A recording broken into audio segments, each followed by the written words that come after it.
As a new person to this facility, you probably have many questions, concerns, and anxieties.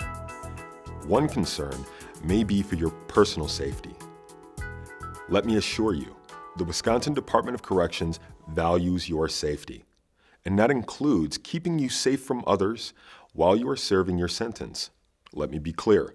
The Wisconsin Department of Corrections has zero tolerance for sexual abuse and sexual harassment within its facilities. Sexual abuse and sexual harassment are against the law. This video will explain your rights and the policies and procedures in place to help keep you safe. Remember, sexual abuse and sexual harassment are not part of your sentence. As you watch, you may find this material difficult to hear. Some survivors of sexual abuse or violence may experience a range of feelings or memories. Support for survivors is available by notifying your assigned social worker or by calling the crisis hotline posted near telephones. The Prison Rape Elimination Act of 2003, known as PREA, created national standards to prevent, detect, and respond to sexual abuse and sexual harassment in all confinement settings. Sexual abuse is never okay. It is never okay in this facility or any halfway house, youth facility, jail, or prison.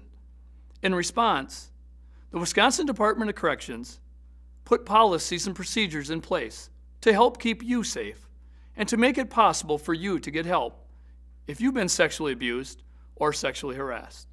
We are committed to investigating all reports, offering support to all victims, and pursuing discipline for all perpetrators.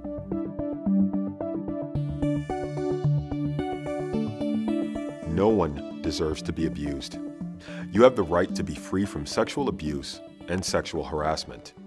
The Wisconsin Department of Corrections has put many procedures in place for your protection. Let's review a few of them. During intake and orientation, you will receive education about sexual abuse and sexual harassment in confinement. If you have difficulty understanding this video or the materials you are given, please notify a staff member. Soon after you arrive at this facility, you will also be asked a series of questions to determine the safest, most appropriate housing, bed, work, education, and program locations. Except in an emergency, you will be strip searched by a male staff member. Transgender and intersex inmates are given the opportunity to shower separately. Their housing and program placements are reviewed more regularly for safety. When a female staff member enters a housing unit, their presence is announced. Your facility may use a tone or light to alert you. This gives you an opportunity to cover up while using the bathroom, showering, and changing clothing. Inmates who experience sexual abuse may receive free medical treatment, mental health care, and support from an outside advocate. Every report of sexual abuse and sexual harassment is investigated by a specially trained investigator. In addition to zero tolerance for sexual abuse and sexual harassment, the Wisconsin Department of Corrections has zero tolerance for retaliation. Any inmate who reports sexual abuse will be monitored for at least 90 days to ensure that they have not been retaliated against by staff or inmates.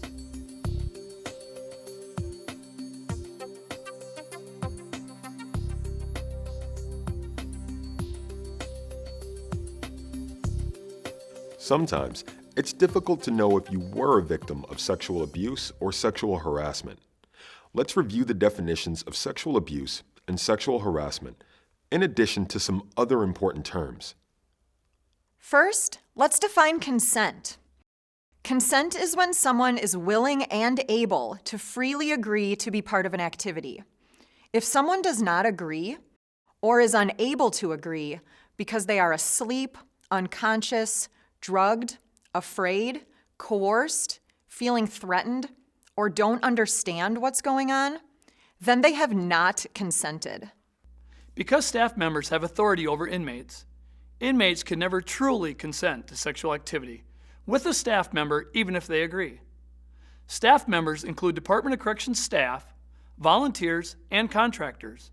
It is always against the law for a staff member to engage in sexual activity with an inmate. Sexual abuse by another inmate is sexual activity that is not wanted or agreed to. It includes contact between the penis and the vulva, or the penis and the anus, including penetration by a body part or object. Contact between the mouth and the penis, vulva, or anus, and/or intentional touching of the genitalia, anus, groin, breast, inner thigh, or buttocks. Sexual abuse by a staff person includes any sexual activity. Please refer to your handbook for a complete description of sexual abuse. Keep in mind, to ensure your safety and the safety of those near, staff members may have to search your body or observe you while you're in the bathroom. If these tasks are conducted according to policy and as part of their official duties, it is not sexual abuse. Sexual harassment is repeated and unwanted sexual comments or gestures by a staff person or another inmate. These comments or behaviors may be threatening, insulting, degrading, or disrespectful. Sexual harassment may include requests for sexual favors, joking about sexual topics, remarks about someone's private body parts, and/or insults about someone's sexual orientation or gender identity. Harming someone because that person did or said something hurtful to you is retaliation. This may include threats of or actual physical or verbal harm after someone reports an incident of sexual abuse. Falsely accusing someone is a form of retaliation. Limiting a victim's or reporter's access to programming is also a form of retaliation. There are many words someone may choose to describe their gender identity and sexual orientation. LGBTI stands for lesbian, gay, bisexual, transgender, and intersex. These represent just a few of those words. PREA and the Wisconsin Department of Corrections support protection for anyone who identifies as lesbian, gay, bisexual, and/or transgender, and for those who have an intersex diagnosis.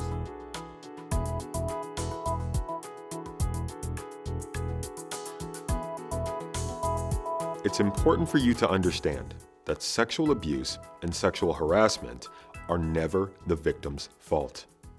And although the Wisconsin Department of Corrections has put policies and procedures in place to keep you safe, the following are some very important points to keep in mind. Perpetrators of sexual abuse and sexual harassment often look to harm or victimize others who they perceive as being vulnerable and easier to sexually abuse. They may look for those who are using drugs or alcohol, those who appear nervous or frightened, or those experiencing anxiety. If you are experiencing any of these feelings, seek out the support of a social worker or someone you trust. Perpetrators prey on those who trust others instead of their own instincts. If you sense a situation is dangerous, it probably is. Be direct, firm, and say no when asked to participate in something you are uncomfortable with or which is against the rules. Some perpetrators seek out others in need of a favor or friendship. To get close, they may target those who need canteen, hygiene supplies, a loan, someone to talk to, or physical protection. These relationships develop over time and may feel harmless, but often they will want something in return. Carefully choose your friends. Stay away from someone giving you special attention. Connect with people who are involved in positive groups and activities. Finally, be cautious of staff who share personal information with you, create opportunities to be alone with you, spend an unexplainable amount of time with you, allow you to enter unauthorized areas, or show favoritism towards you. Perpetrators use these tools to get close to their victims. Tell a staff person immediately if you feel unsafe. Every person deserves to be safe. Sexual abuse is never the victim's fault.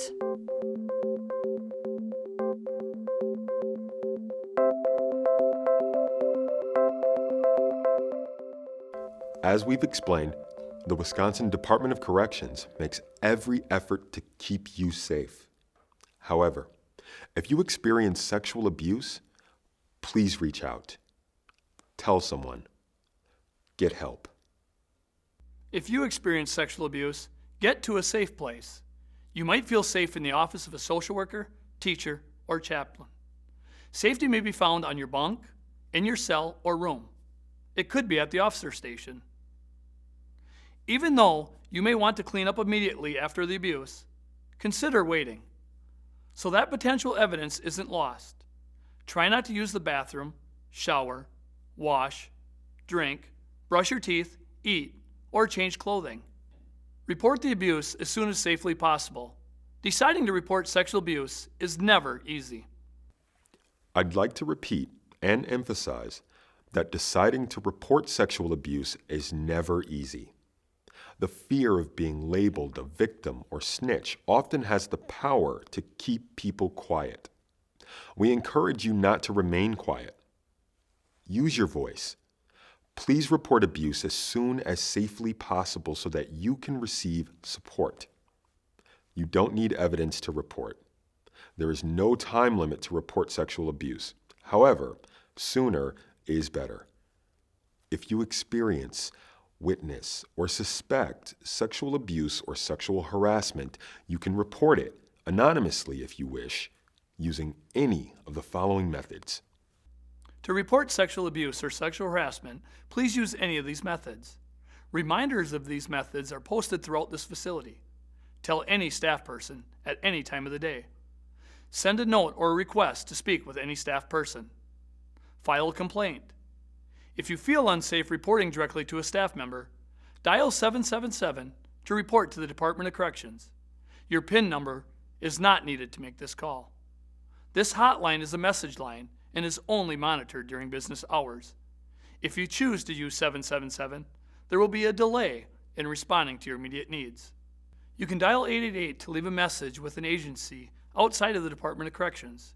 If you choose, this message may be anonymous. The external agency does not respond or investigate.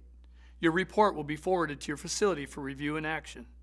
If you reported your name or DOC number, a staff member from your facility will follow up with you. Like 777, this is a message line and is only monitored during business hours. You can also contact local law enforcement to report sexual abuse. And finally, you can always tell a trusted family member, friend, or outside support person. They may report on your behalf by telling any staff person or submitting a report online at the web address on your screen and clicking on Prison Rape Elimination Act. These reports are called third-party reports. Your report will be treated as confidentially as possible. Only those who need to know in order to assure your safety will be notified.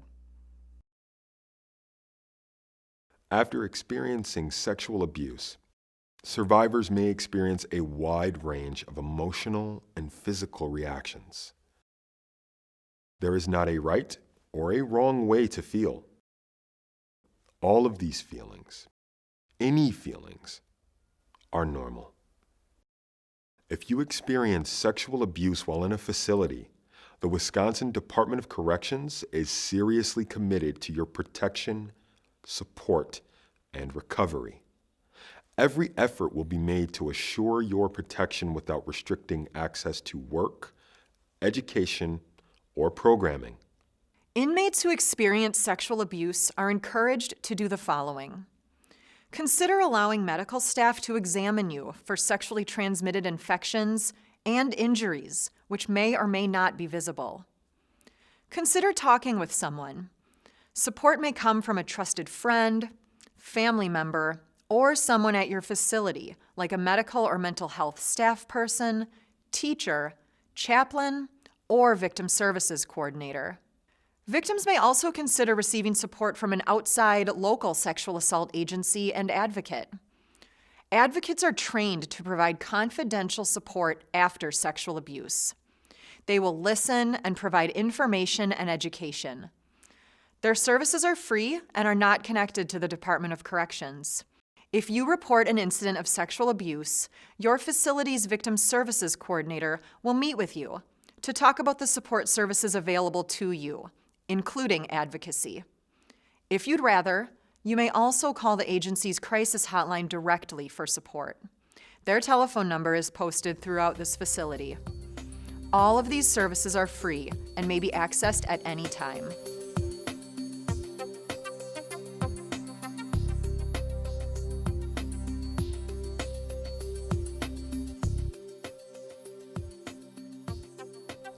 After sexual abuse or sexual harassment is reported, the Department of Corrections and the appropriate law enforcement agency will begin an investigation. The purpose of the investigation is to determine the nature and the extent of the abuse and ultimately hold the perpetrator responsible for their actions. During the investigation of sexual abuse or sexual harassment, you may be asked to give a statement. With your consent, the investigation may include a physical exam by a qualified medical professional in a local hospital. This free and confidential exam is conducted to ensure your health and to collect any evidence. While at the hospital and during any investigation interviews, you may choose to have an advocate present. In some situations, your housing may be changed to protect your safety.